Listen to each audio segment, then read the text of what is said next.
Good morning. So thank you for joining us for the American Indian Alaska Native Tourism Association's webinar series. Today's educational webinar is on the Professional Certificate in Cultural Heritage Tourism offered by the George Washington University International Institute of Tourism Studies in partnership with AIANTA. Goati kaitawa haupa, dutiosh shinome kutu tuwitsa, eshte kohayohano esh rashko washti shraza. My name is Bianca Mitchell. I am from the Pueblo of Acoma here in New Mexico. I am the education manager of AIANTA. For those of you who are new to AIANTA, we provide technical assistance and training to tribal nations and native-owned enterprises engaged in tourism, hospitality, and recreation. AIANTA's mission is to define, introduce, grow, and sustain American Indian, Alaska Native, and Native Hawaiian tourism that honors traditions and values. As part of our technical assistance and training, we are having our 6th annual Go International on April 19th through the 20th here at the Indian Public Cultural Center in Albuquerque, New Mexico. This year's theme is Building Irresistible Travel Packages. AIANTA's annual 2-day Go International is designed to help Indigenous tourism businesses build better travel packages. Expert speakers and hands-on presentations showcase how to build itineraries, how to attract domestic and international group travelers, and how to work with global tour operators. Register today at our aianta.org website. Before we get started, I would like to remind you to please put your questions in the Q&A or in the chat, and we will answer them at the end of the presentation. Again, thank you for joining us for today's information webinar on the Professional Certificate in Cultural Heritage Tourism offered by the George Washington University International Institute of Tourism Studies in partnership with AIANTA. This 7-week online program provides tourism entrepreneurs and community leaders with the tools to identify and develop tourism assets. I am pleased to introduce you to Matthew Ozuna, who is the program manager for George Washington University. He holds a Master of Tourism Administration with a concentration in Sustainable Tourism Management from the George Washington State University. He worked with Destinations International, Simple View, and many consultant teams on a variety of tourism projects, ranging from digital marketing and professional development to industry research and destination management. Before graduate school and tourism advocacy work in DC, he worked with political campaigns, cultural heritage organizations, and educational institutions in Walla Walla, Washington. In his current role with the State of Washington Tourism, Matthew supports destination stewardship and economic prosperity for tourism stakeholders across the Evergreen State. And at this time, I'd like to welcome Matthew. Thank you, Matthew, for being here. Thank you, Bianca, for that wonderful introduction. Happy to be here, folks. Good morning, good afternoon, good day, wherever you're from, and wherever you're tuning in from around the world. I know we have an international audience on some of these webinars. Like Bianca said, I have a passion and background in tourism. I'm from Washington State originally, but I spent some time in Washington, DC with grad school, with Destinations International, and now I get to kind of share all of those things with you. Bianca mentioned my cultural heritage organizations in the Walla Walla Valley. I grew up on the Yakama Nation in Eastern Washington, South Central Eastern Washington, and then went to school in Walla Walla and was involved with the Walla Walla Diversity Coalition and was a board member of the Frenchtown Historical Foundation. And that community was great because it was a French-Canadian community before the Anglicans came in, and we worked closely with the Cayuse, Walla Walla, and Umatilla tribes. So I love this stuff. I can't wait for our conversation today, and that's what I'm hoping to have. It's more of a conversation. We'll let the speakers have a few minutes to kind of tell their stories and give their presentations, but we're really looking forward to Q&A, questions in the chat. I might even ask a few questions, and we're really looking for engagement and a conversation today. So with that, Bianca, if you can go to the next slide, I can talk about the agenda. I gave a short introduction about myself. I'll introduce Judy Walden and Kate Anderson in a little bit more detail right before their presentations. But I'll also mention a few other folks on the GW team that help kind of put this program together, that work behind the scenes. I'll go over the program structure and content briefly. I know a lot of that stuff is already on the website. You might be familiar with it already. I'll introduce our guest speakers today. I'll also mention registration details. Don't forget to register. That's coming up next month. And then, like I said, at the end of near the end of the webinar, we'll have time for questions, and we're looking forward to any and all of those questions. And if they are, very timely and pertinent, maybe I can kind of read them off the chat as the presentations kind of go forward, or at the end of each presentation. So we'll see. Okay, Bianca, I'll go to the next slide, please. And like I said, here are members of my GW cohort. Professor Selene Mattes, she's the executive director of the International Institute of Tourism Studies at George Washington University. She was also one of my professors when I was at grad school in GW, and I worked with her on a few consulting projects. The most recent of which, my portion just wrapped up, was in Jackson Hole, Wyoming. I was helping with the situation analysis there. You will also be in contact with Archana Prasad. She kind of works behind the scenes and kind of will connect with you via email or phone call regarding registration details, billing. You'll also get your certificate from her in the mail. So that's Archana. She's not on this call today, or excuse me, the webinar, and Selene unfortunately is not on either, so they can't take any of your questions, but I can help you direct any of your questions to them if needed. And like I said earlier, we also have Kate Anderson and Judy Walden, our guest speakers today. Kate's not, I'm actually calling in from San Diego, and Kate's not too far away in Palm Springs, and I believe Judy is in Minnesota. So can't wait to hear from them in just a little bit. Okay, Bianca, next slide, please. Now, the program overview. Just so everyone's on the same page, I thought this was very pertinent to kind of lead with this before we turn it over to our guest speakers. This is an online program. There is no in-person instruction at all. That also means there's not a graduation ceremony. There's a digital classroom. Everything will happen online, and you'll get your certificate in the mail. That might be a little daunting and new for some, especially if they haven't had any history with online learning. Maybe your friends, family, children were involved in some form of online learning over the past 2 years with the pandemic. I certainly was. It takes some getting used to, especially with our platform called Blackboard, and that's where I come in. So I'll be your tech expert, your problem solver, to help with any problems with the online learning aspect of this course. This course is geared for American Indians, Alaska Natives, Native Hawaiians. Having said that, and Julie will kind of mention this during her presentation, many of our participants are fall outside of those cultural identities and include folks from around the world. So Judy will kind of give some an insight on those folks, and really it's the participants and your fellow cohorts that really kind of bring value to the course. I mean, it's one thing to learn from an instructor and to do reading, but it's quite another to learn from someone in a similar position on the other side of the world, or in the United States or Canada, and really having that dialogue and learning from each other is I think is very insightful, and was one of my highlights of my grad school experience and courses like these. So there are 6 courses that spanned 7 weeks. There is a break. There's a 1-week break around the Memorial Day week, Memorial Day holiday, I should say.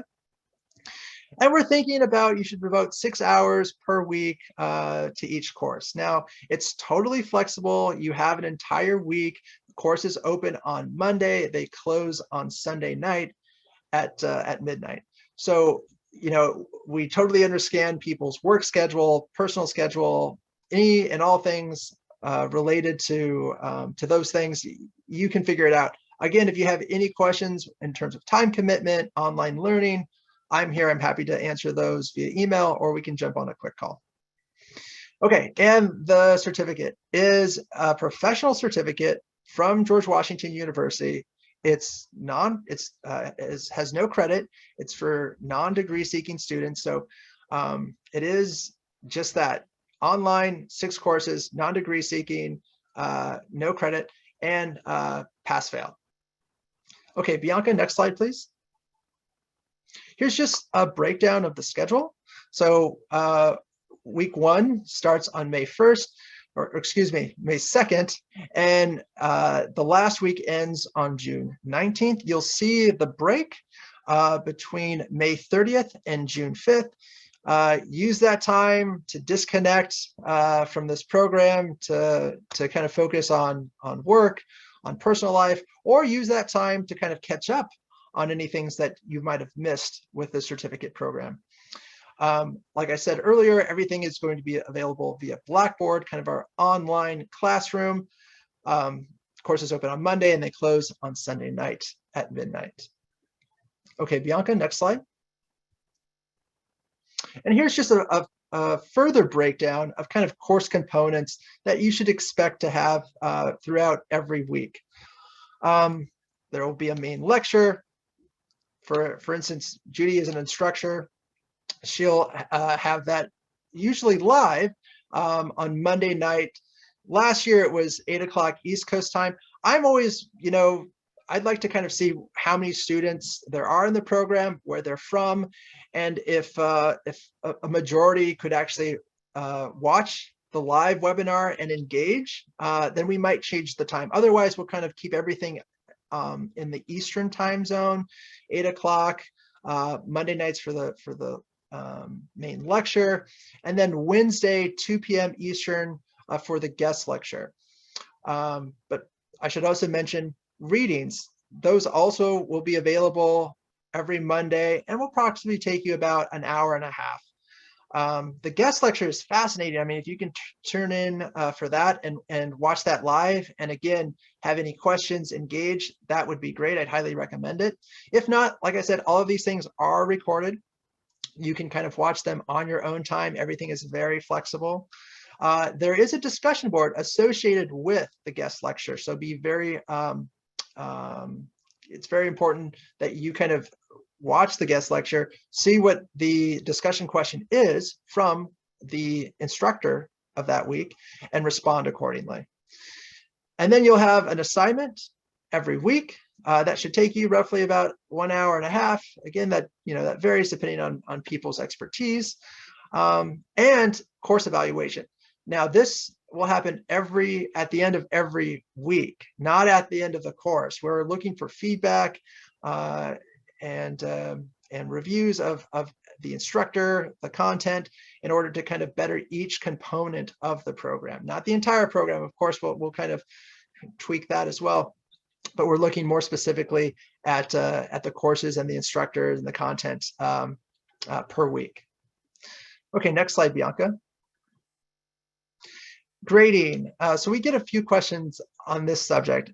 I did say earlier this was a pass-fail course certificate program, and that's true. But we have some grading criteria in place to kind of help with the evaluation of the quality of work that comes in, and it's usually broken down on a 9-point scale. Having 6 points kind of demonstrates enough competency and critical thinking and engagement with the topics and the ideas.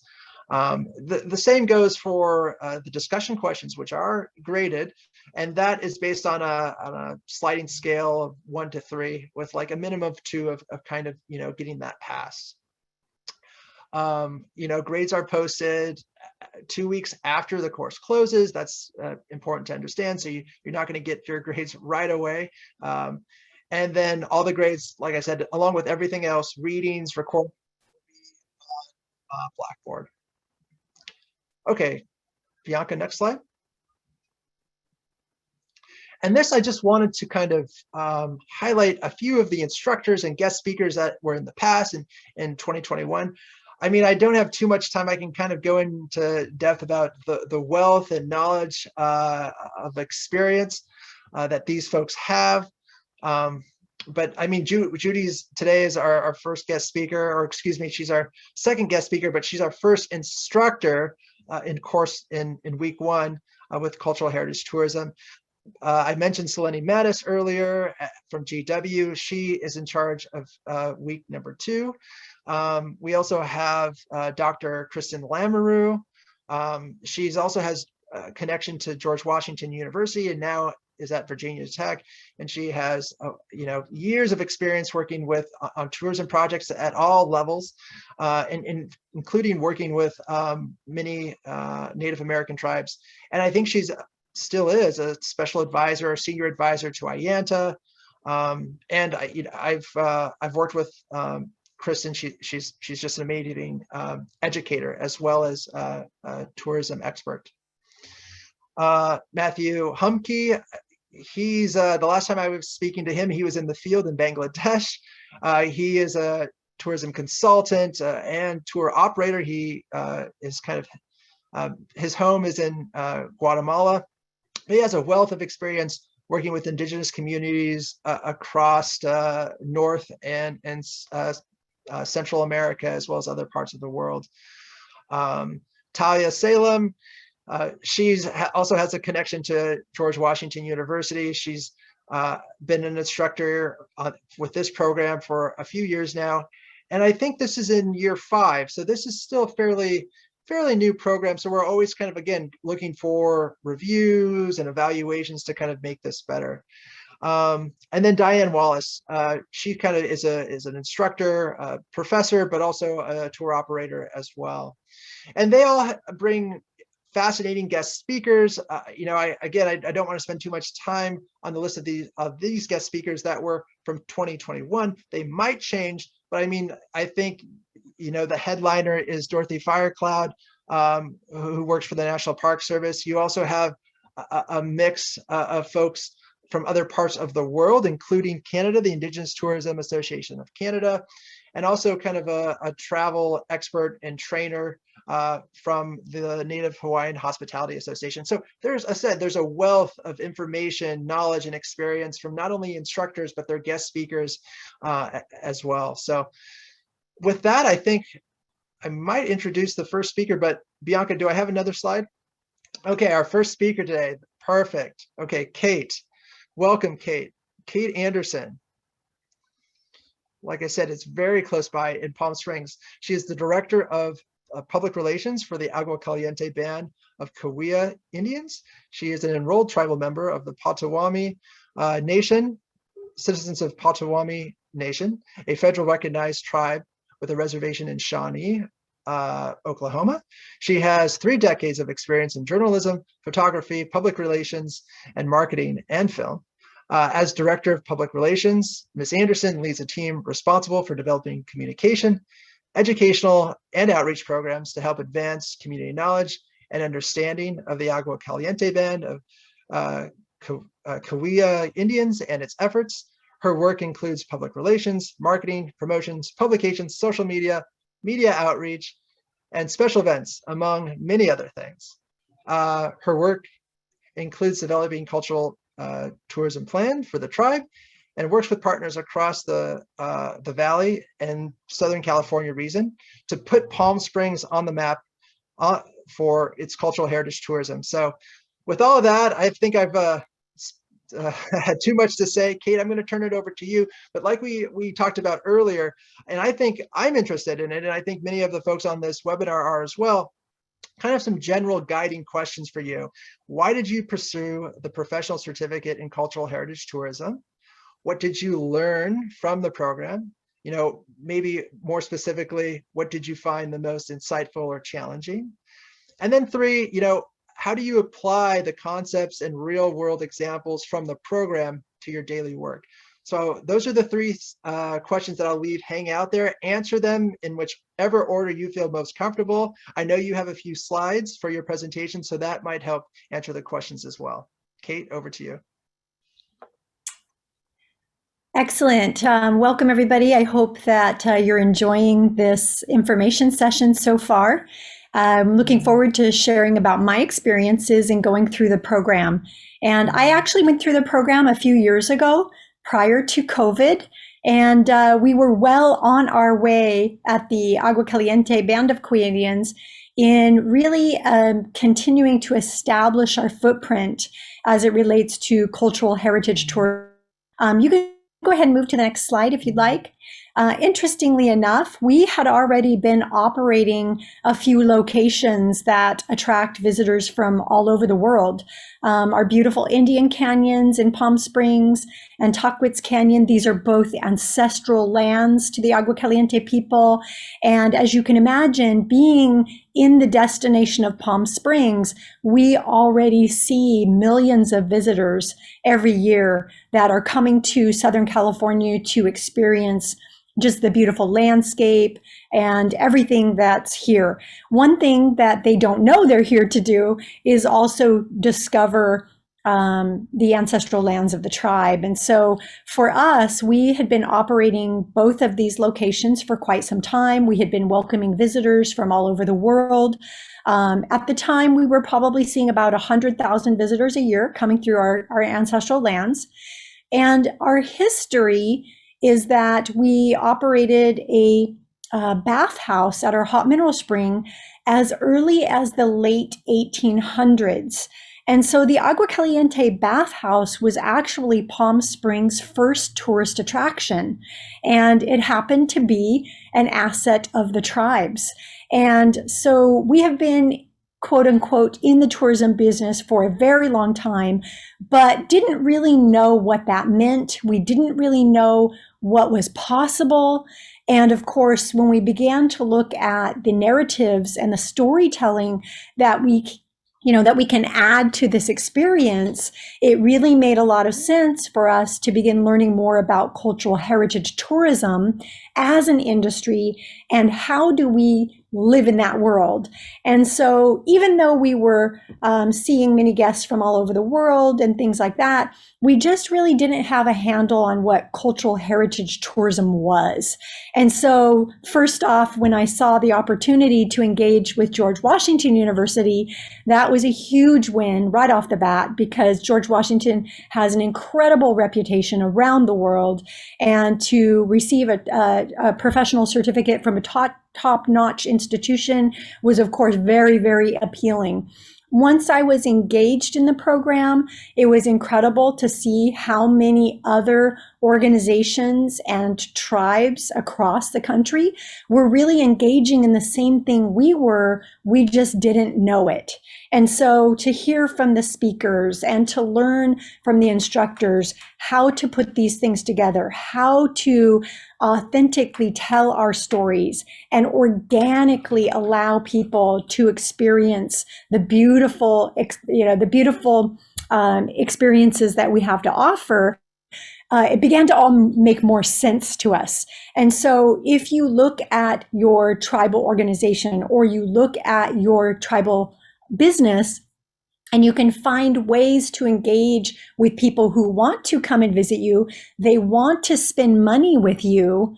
The certificate program is just a really great way to establish a program within your area of expertise. I've found that none of our programs look the same. I've found that we all have different assets to share, but when it comes down to it, we all have the opportunity to educate our visitors.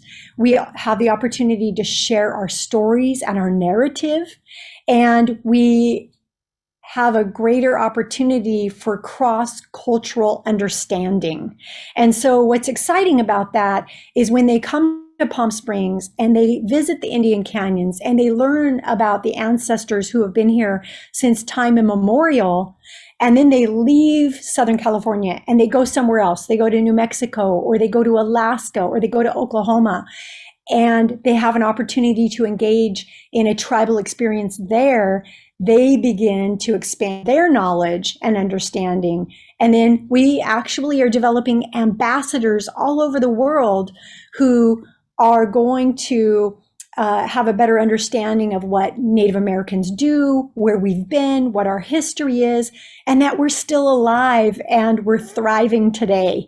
That's a misconception out there that Native Americans no longer exist, and we do exist. Tourism is a fantastic way for us to relay that to the world. So really, professional certificate with George Washington, what a great program to bring all those pieces together, to begin to see that there are others across the country that are doing the exact same thing, and they've been through the same challenges, or they've been through the same programs and processes, and we can learn from each other by developing people who have an aptitude in cultural heritage tourism. We can begin to make this a worldwide movement and attracting people to the United States to learn about Native Americans. One thing that I learned from the program is that not everything fits in a box. You have to learn the pieces, bring them back to your organization or bring them back to your business, and let it unfold naturally. How are those things going to unfold? For example, we created a junior ranger program. And so we bring school children into the canyons from all across our valley. And so not only are we engaged in cultural heritage tourism with visitors from around the world, but we felt that it was very, very important to make the investment locally as well. And so just as important as bringing tourists and travelers into our area, it was just as important for us to continue to build a program with school children so that they could begin learning about the tribe at a very young age. We can move to the next slide. The other opportunity was, I had mentioned, we were just getting engaged in a brand new project back a few years ago. We were getting ready to build the Agua Caliente Cultural Plaza. And that plaza is a one city square block in downtown Palm Springs of the tribe's original reservation boundary. It happens to also be the site of the Agua Caliente hot spring, which we will be celebrating that hot spring with the spa at Seke. And it gave us an opportunity because of the knowledge that I gained in the George Washington program and the AIANTA program. We began to look at new ways to infuse the culture and the heritage in these projects. So, there were lots of people at the table. There was lots of conversation. And everyone came with great ideas, but how could we build this brand new cultural plaza that was going to have a museum? It was going to have a spa to celebrate the ancient hot mineral springs, and it was really going to become a community gathering place. And so what was great is the architects came to the table and they said, there's ways that we can infuse the culture and the heritage into the project. So the very design, as you can see by the pictures, we've got our basket designs in there. We've got the desert landscape in there. We're celebrating the culture and the heritage of the Agua Caliente people. And so I really needed to have a better handle and a better understanding on how to really present this project to the world. It was originally supposed to open in 2020. We all know what happened in 2020. And so we are now re-engaging in the opening of our new cultural plaza within the next year.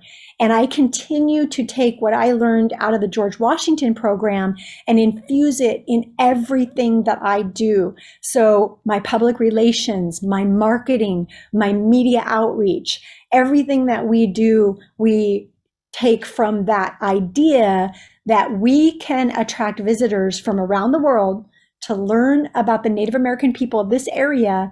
And we truly have an opportunity to make a life-lasting impression on them because of the experiences that we share, the information that we provide, as well as the human relationships and connections that we gain by having a mutual understanding of really what our culture, our history, our heritage, and our modern day life is all about.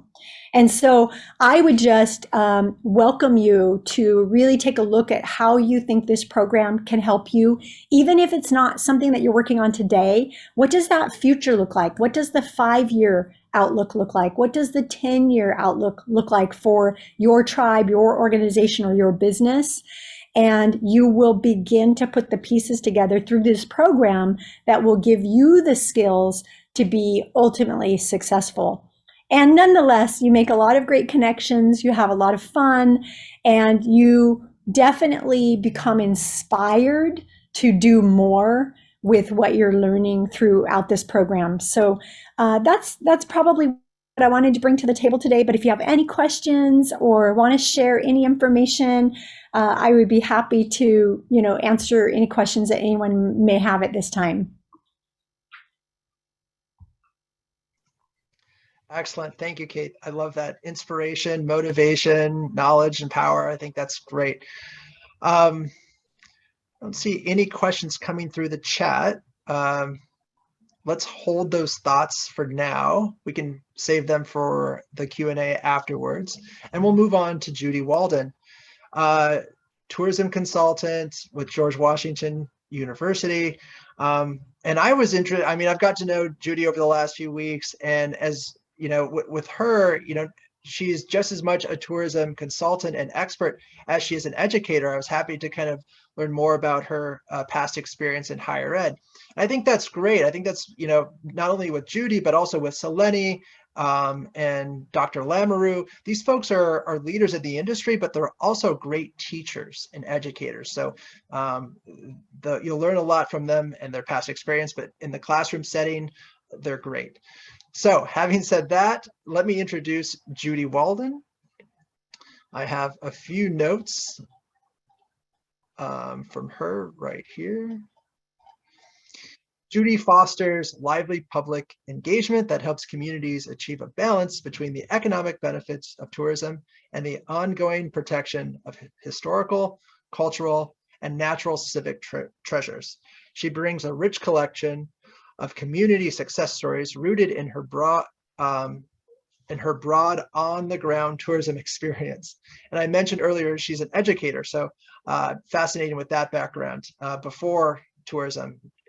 So that's great. I can't wait to hear more about that, Judy. She has designed specialized cultural experiences for international travelers, facilitated Share Your Heritage workshops in Alaska for the National Trust for Historic Preservation, and helped Washington State, my home state, and its regions capitalize on their rich culinary tourism. She currently is working with 5 communities to fold cultural heritage experiences into an 82-mile high elevation bike ride. Fascinating. So Judy, the floor is yours. Take it away.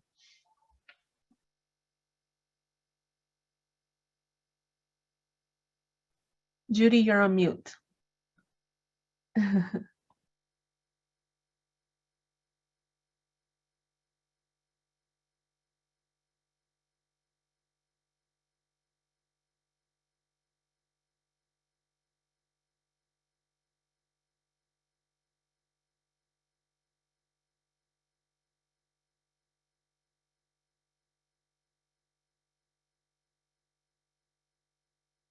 Hold on, let me see if I can unmute you. You should have a little button that's requesting to unmute.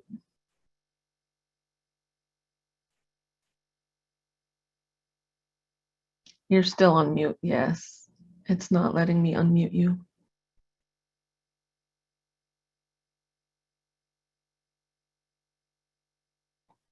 This.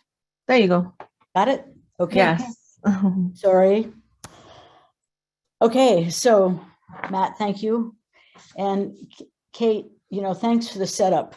I finished looking at my notes this morning and said, really what we're doing here is that we're on the inspirational end of cultural heritage tourism. And so that's where this course is going. And the inspiration comes not only hopefully from the instructors, but the inspiration comes from the guest instructors and from the students themselves. To prepare for today, I went back and read the materials that last year's students had written, and it's just a treasure trove of human ingenuity, new ideas, people wanting to make something new, make something better, and things that I've never thought about before. So that's my hope for you, that through this course, that you grow not only in terms of doing practically what you want to accomplish for your business, for the tribe, for your community, whomever you're working with in terms of cultural heritage tourism, but that you don't leave the same person you came. It's like taking a trip. You know, if you go out and you're gone for a week or two on it, you hope you don't come back the same person. Something has to change in you. So that's my hope for the course, is that through all the people that you connect with, that you somehow are changed in a way that seems good to you. So with that, let me read again the cultural heritage tourism definition that was established first by the National Trust for Historic Preservation. Cultural heritage tourism is traveling to experience the places, artifacts, and activities that authentically represent the stories and people of the past and present. It includes cultural, historic, and natural resources. So tourism means movement, going to a place that's not yours, welcoming people from other places. And the name of the cultural heritage suggests that everything you do has to do with the past.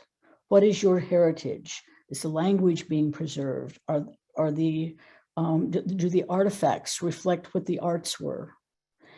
That's one half of the story. But the other half of the story is that everybody that comes to you wants to know, what is Native culture like now? What is your life like now in terms of your own history? So it's a very, in many ways, as we talk in the next few minutes, you'll see that in many ways, there is an emphasis now on the present and reaching back into the past, as opposed to, I'm going to an archaeological site. What does this tell me? So tourism is changing, but whatever, story is at the heart of cultural heritage tourism and how you get that story. Now, in terms of dealing with change in the travel industry and change in travelers and who we are, there are some major changes going on, okay? The first is that if you were a heritage traveler in the past or a cultural traveler in the past, cultural heritage traveler, the assumption would be that you were probably interested in going to museums, galleries, getting your hands on primary sources so you could understand the history of this place. Now, when you look at trends and why people travel for cultural heritage traveler, you see that the trends are very dynamic. And the engine that used to drive cultural heritage tourism, which were cultural centers and museums, those are the engines, the heart of it, right? We've got a place where everything is authentic. The new engines now are two things. Most powerful economic engine in tourism, including cultural heritage tourism, is outdoor recreation. The second most powerful engine in having people decide what destination they want to visit is if there's distinctive food. Doesn't have to be fancy food, doesn't have to be 4-star food, but distinctive. What does it have to do with this place? Is it authentic to the region? So those are the major things, and there are many, many other trends that fall under this, but they're just baby trends next to these two monsters, right? Outdoor recreation and food. So if you were to say, what has changed primarily about cultural travelers? First of all, who are they? What age are they? What are they like? So cultural heritage travelers are slightly older, given all travelers as a group.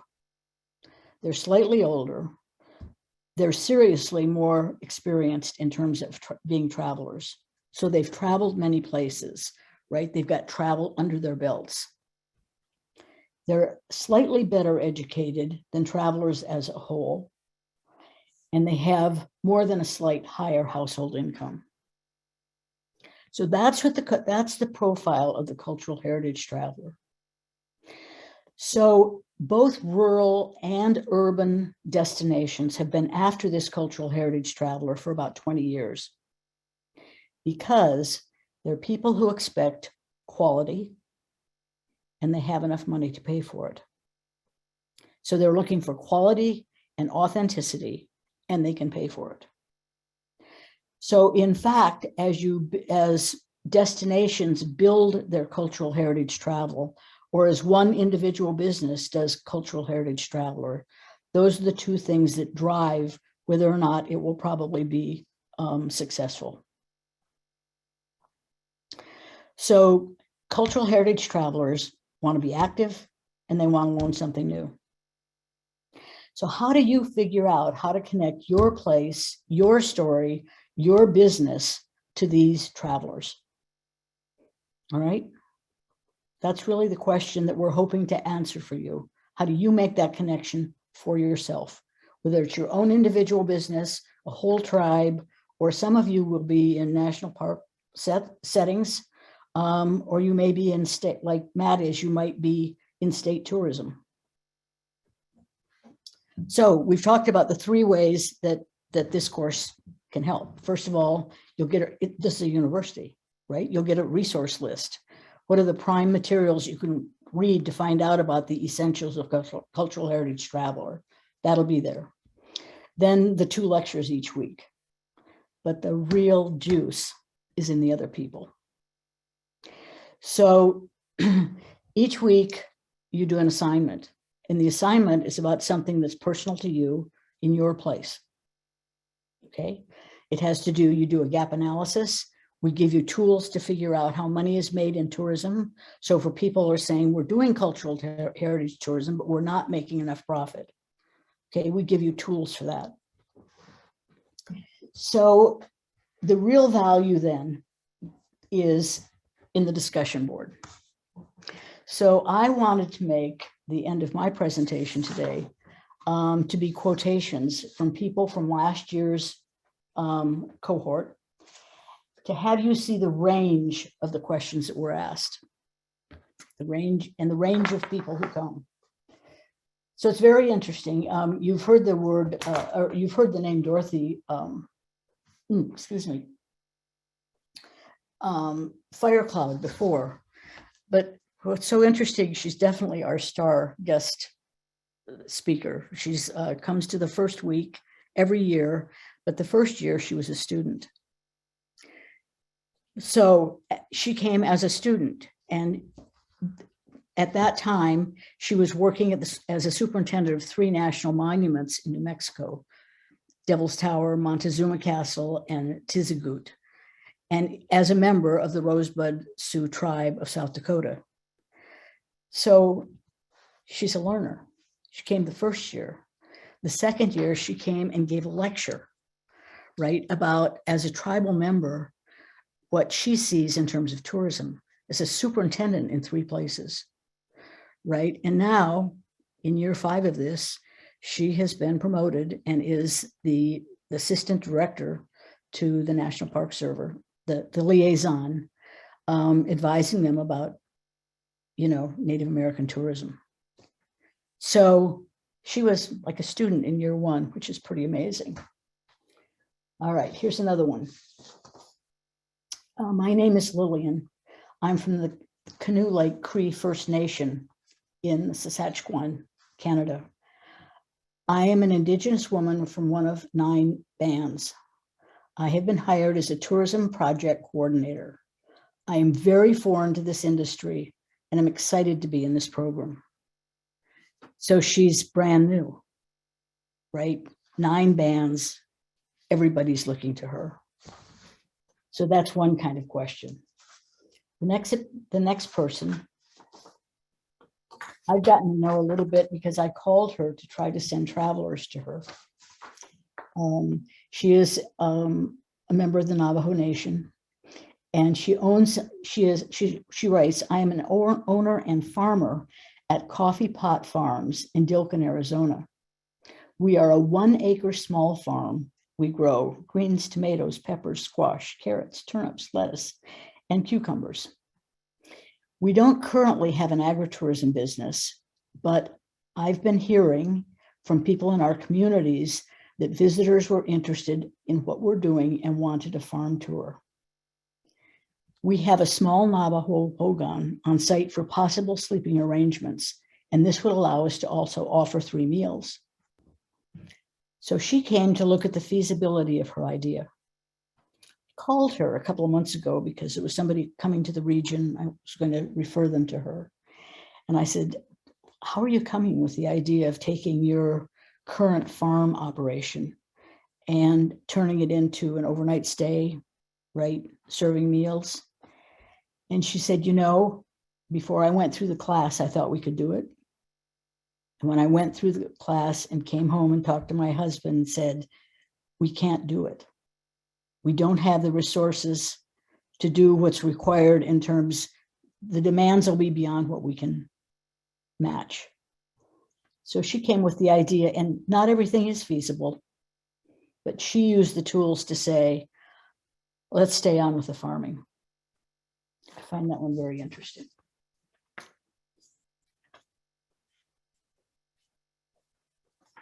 The next says, "I would love to pull together an integrated web platform that presents side by side the travel products of natives and non-natives. This presentation of one region and 2 equal sovereign governments marketing the assets and fruits of the region may be a perfect bit of diplomacy for our times." Somebody's saying, how can we get electronically the native and non-native things side by side for people to decide where to come? Okay, this is a big one. This comes from Glacier Bay in Alaska. Glacier Bay is a 60-mile long inlet that is only accessible by boat. Tours lead from the National Park Service dock in Bartlett Cove, 10 miles by road west of Gustavus, which is accessible by plane from Juneau. Hoonah is also accessible by bush plane and ferry. However, there are fewer trips to and from Hoonah, making travelers less likely to visit unless they do so as a port stop on an Alaskan cruise. While cruising is the most common way to access these locations, the cruise ship's industry presence has created economic struggles in these rural communities and a lack of cultural experience for visitors. It's a huge question. After this happened, all Alaska cruises were closed because of the pandemic. But this week, online, on the National Geographic page, suggesting 50 places to go where you could support cultural tourism or support the local people and what's happening, there it was. This group is putting in their own, what do you call the ski lifts, gondola, to meet people coming off and take them further in, so that while they had them, they were their travelers.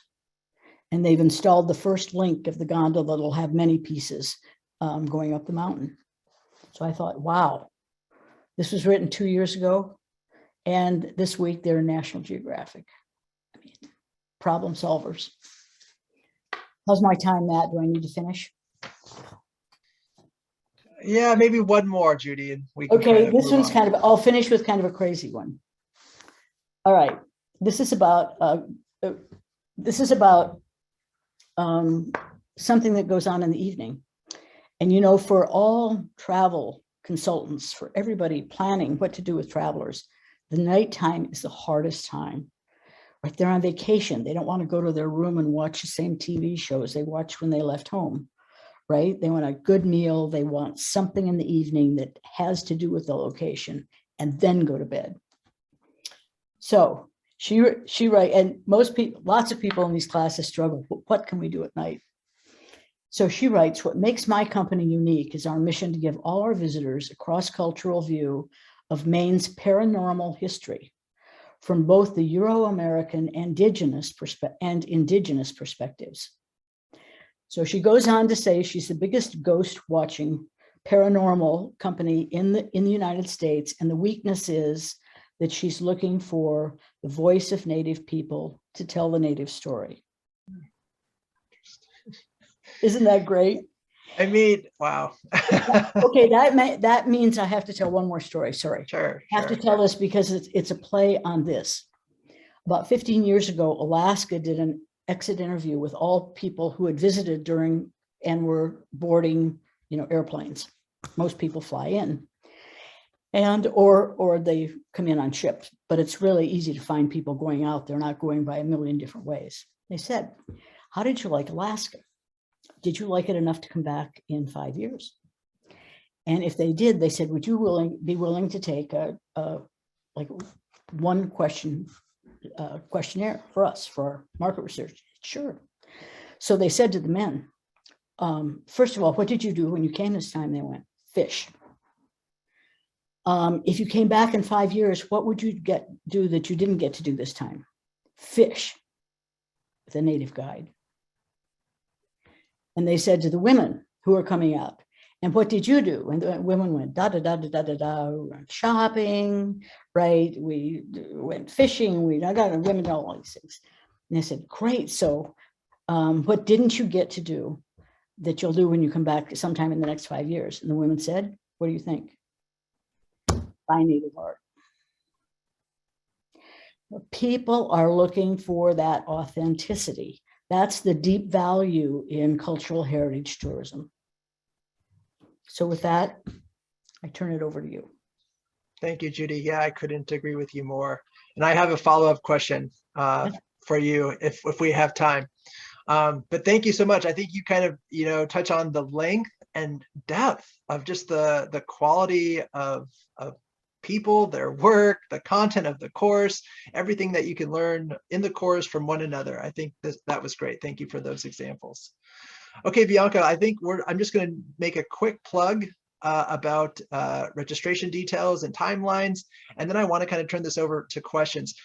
Folks on the webinar, just FYI, there is a difference in price. If you're an AIANTA member, you get a slight discount. Registration date, April 18th.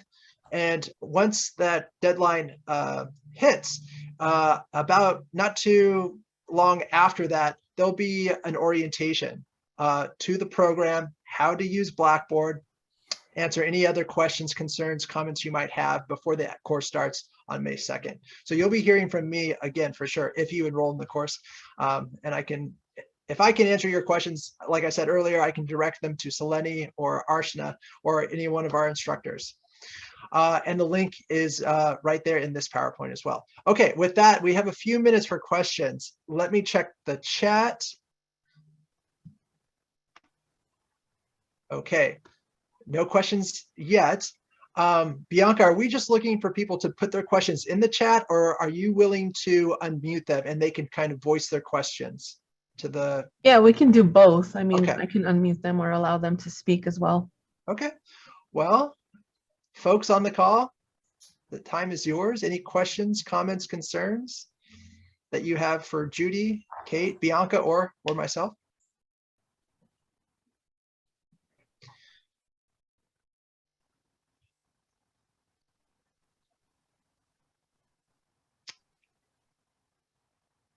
So Judy, I have a question for you, but I think it's a good kind of, maybe it's a good parting question, hypothetical perhaps. But with the time that I do have, Kate, are you still available? I am here. Perfect. This is I just kind of want to hear how you were able to kind of manage your time with the online program, and how you're able to kind of balance your commitments at work with your commitments to this program? Were there any challenges, obstacles? I mean, it looks like some of the work kind of coincided, which is great. I mean, that's kind of what the program is meant to do. I didn't talk about it earlier, but every assignment is supposed to be very practical, very relevant, and supposed to kind of add all together to a final project that you or someone else in their communities can kind of apply to a business plan, a marketing plan, operations plan, you name it. So how did you balance your time with the program and work? How did it all work out for you? Absolutely. So I absolutely looked at it as a professional development commitment. And so, carving out that time each week just to specifically dedicate for this purpose. And at the time, and I'm not sure exactly how you're doing it this time, but the sessions were also recorded. And so if I had a conflict on my calendar or I could not make a live session, I always had the opportunity to go back in and play the session later. But I think just with anything that can be important for the development of you personally, just put it on your calendar as a commitment and give yourself permission and time to dedicate to this. It would be very, very hectic if you don't put it on your calendar as a regular obligation, but definitely carving out that time ahead of time and then making the commitment to be present and not be distracted. Those are key elements, because you're going to be rewarded with the information if you dedicate your time, but also knowing that things happen and, schedules do change. So having the flexibility is also important, week by week flexibility so that you can go back into recorded sessions or review things that you were, maybe not catching all of the major points in. So that was also one of the benefits, was being able to go back and review the material. And even to this day, I have a huge notebook of material that I had printed out during the session. And I go back to that notebook on a regular basis just to look for ideas or concepts. So I think just looking at it as a professional development opportunity and making that dedication. Excellent, Kate. Thank you. I totally agree. Giving yourself permission, prioritizing time, even in your work schedule, if it's okay with your employer, to make this happen. No, I definitely agree. Judy, we only have a few minutes left. And I know this is a question that I've kind of always struggled with. I also have a background in higher ed, cultural programming, working with students from multicultural backgrounds, international students in particular. And then kind of, studying cultural heritage tourism, being involved in cultural heritage tourism, going abroad, living with an indigenous host family. And I've always kind of, struggled, whether it's kind of a cultural program or kind of a service, to how do you kind of balance, there's a fine line, how you balance cultural authenticity and turning that into a commodity. Right. To package it, to sell it. How do you kind of still keep that authentic if you're kind of, if it's outward facing, for a consumer? I mean, I think that's something that it's a great discussion question, something to think about. I know we don't have a time to kind of delve into it, but if you can just kind of has that come up in your experience? Has it come up in class? How do you get people to kind of, deal with that? Well, one of the people that was in last year's class was a Japanese student. And he came to say, how can you, would you help us connect people from our town with people in your town, so we could make some real meaningful connections that are not, commercial. Yeah. So he asked, saying, help me figure out how to find authentic Americans. So no matter who just like people are looking for authenticity, wherever they go. I would say that in terms of, okay, I'll close with another story. I have friends who, when they retired early, they were my hiking partners, went off to be eco-travelers. And I don't know how much they spent, but they were on, I think, something like 22 or 25 fully guided eco tours. So they spent a fortune. And one night I called them and I said, I'd like to come for coffee and I'd like to hear from each of you, 2 different places. What place did you love the most? And of the 25 places you've been, he likes nature, animals, etc. She likes people. That's kind of how they connect. So they said, sure, come on over. So I got there and I said, okay, who's going first? And Bill said, well, I'll go first. I've got Lake Titicaca. And Judy said, no, I'll go first. I've got Lake Titicaca. And I said, okay, well, why Lake Titicaca in Peru, right? The floating villages, the basket villages, right? And very interesting. I said, well, when we got there, they just sorted out the men and the women, right? And the men, I went with the men and they sat down and said, well, we've got an hour together. What do you want to talk about? And Bill said, well, look around you like you're in the middle of commercial porting lanes, you're floating around on these, little pads. How are you going to preserve your culture in this circumstance? How long can it last? But more than that, surely it won't last forever. And what are the things that you hope lasts if nothing else does? And they talked. Meanwhile, Judy was on the other side and she was with the women. And her question to them was, as a mother, how can you tolerate raising a child when their life is at risk from falling in the water every day, but you have to let them grow and be independent to become themselves? So 2 people traveled all over the world in cultural and ecotourism. They came back, same place, and it had to do with an hour conversation.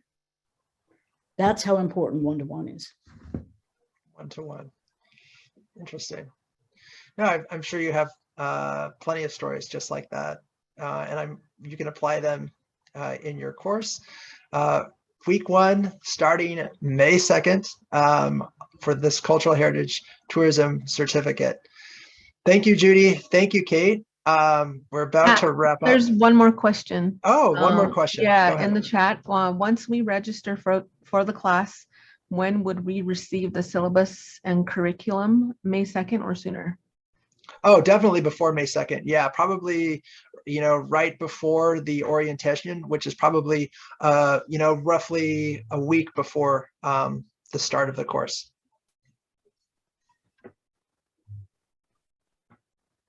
Oh, I see another question. Is that a question in the chat, Bianca? Or is that just a comment? There's a comment up there. Oh, just a comment. Yes. Okay. Mm-hmm. Yeah. Excellent. Well, I know we're just over time. Folks, if you have any other questions, comments, or concerns, please reach out to me or Judy, Kate, Bianca. We're happy to kind of take a stab at answering your questions. And with that, thank you, Bianca. I'll turn it over to you. Are there any parting words that you have? Just that we'll be emailing the recorded session to all of the registrants. And if you would like to become a member of AIANTA, visit our website at ianta.org or reach out to Gail Shihak, our Tribal Relations and Outreach Manager. And I think that's about it. Thank you, Matthew, Judy, and Kate. And if you have any questions regarding the Cultural Heritage Certificate Program, please do not hesitate to reach out to any one of us. Our contact information is on the slides there, and you will all be emailed the PowerPoint presentation as well. That's all for today. Thank you. Thanks, everyone. Bye-bye. Bye. Okay, bye.